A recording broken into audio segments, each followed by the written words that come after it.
everybody loves a product with their name on it. That's why we've added a virtual sample tool to our website to help you sell more products. If you use this simple tool, as you can see, they're three-dimensional for most of our best-selling USB sticks, you can create your own visuals, send them to customers, and we think you're likely to get more orders. So this is a short tutorial to explain how it works. So you've got your USB stick on the screen. I normally then increase the size of it so I've got a bigger working area. So let's just zoom that in a bit more. Okay. Once I've done that, I click on the Images tab. And as you can see, images that I've uploaded before sit down the bottom in my gallery. But if I hit the Browse button at the top here, that will take me to my local computer where it will automatically download any logo from a drive on my computer. So let's just take the example here of if I click on that logo I've used before, it adds the BBC logo to that USB stick. So that then gives me the ability, but if I don't want to use the BBC logo, if my customer in this instance is HP, I click on the HP logo. Now you can see the problem with that logo, it's got a white background. So if I click on the Tools tab and I go into the Open panel, it lets me click on the logo and as you can see remove the background. And if I use the slider bar here, it will cut the background tighter. Now when you download a logo from the internet, it's not always the best quality. So the better quality the logo, the better quality sample. But I've just taken this one from the internet, and as I hope you can see, it's put quite a good representation of the product on there. Now the next thing I'm likely to want to do, once I've added the logo, is to move it around and resize it. So if you can see here, I've got a size bar, and as I slide the size bar, can you see it's now already cropping the top of the logo? So we've added our proper print areas to all the products. So you actually can't create a product that we can't make for you. So let's just get that to a nice size on there. That looks good. And then the next thing we might want to do is move the logo around from left to right or up and down. It just gives you the ability, the flexibility to move the logo around, but only within our approved print area.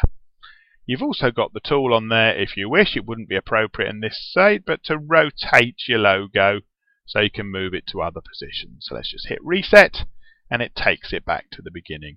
So that's how easy it is to add someone's logo to one of our USB sticks.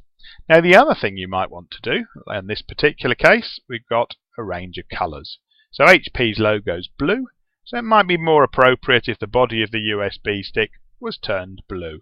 So it makes a more effective sample for them. The final thing you might want to do is if you click on the text option here, you can add text to a USB stick. So as you can see, it puts it down the bottom there, but I can obviously move it anywhere I want within the area. And we might now say, well, hang on, if I'm going to put text on here, then I probably need to make the logo a little smaller and perhaps move it to the top. So I can then go back to my text tab and hopefully you can see how easy it is to manipulate components on the system. And I've got more than 150 of the most common fonts here. So just changing it so I don't actually happen to know what font HP use, but I can also change the size of that font, going down smaller. So quite fun there. HP Invent Products. So you can see how easy it is to customize something. In this case, I don't think it looks very good with a word underneath it. So I think maybe, would I put the website address? No, I think in this case I will just keep it simple. Because I'm just giving the customer some ideas at the moment. So I'm just going to move it there and move it back down. I think it's great, obviously, the way that we don't move out of our print area. So whatever you send the customer, you can be comfortable. That's what we can make. And then I've got a few options. Now I've made my product. You can see it's a three-dimensional product. So I can actually, if I click on my option here, I can save a link. and send the customer the link in an email. I can create a PDF sheet and send the customer a flat PDF with a link to the 3D product, or I could just take a screenshot and send the customer that image. Hopefully you can see this is easy for any of your sales team to use. So let's have a go at saving the image. So I've got lots of different options on here, but for now all I'm going to do is create a PDF and an HTML version. I'm going to call it HP number 13 USB and save it in the executive section. So if I hit save, now what the system will do now is it will actually move the product round and take a photograph of it from each angle so that it can build up a iPad version as well. So you can see it moving it around there, and it will photograph it from each angle. So the PDF sheet you can see here now, if we go copy to clipboard, that would actually put the link above in our clipboard, which would send this 3D sample to the client. When they clicked on it, it's a totally white label link, doesn't mention our name anywhere. And then perhaps you might want to choose one of the PDF sheets to download. So that's just downloading now.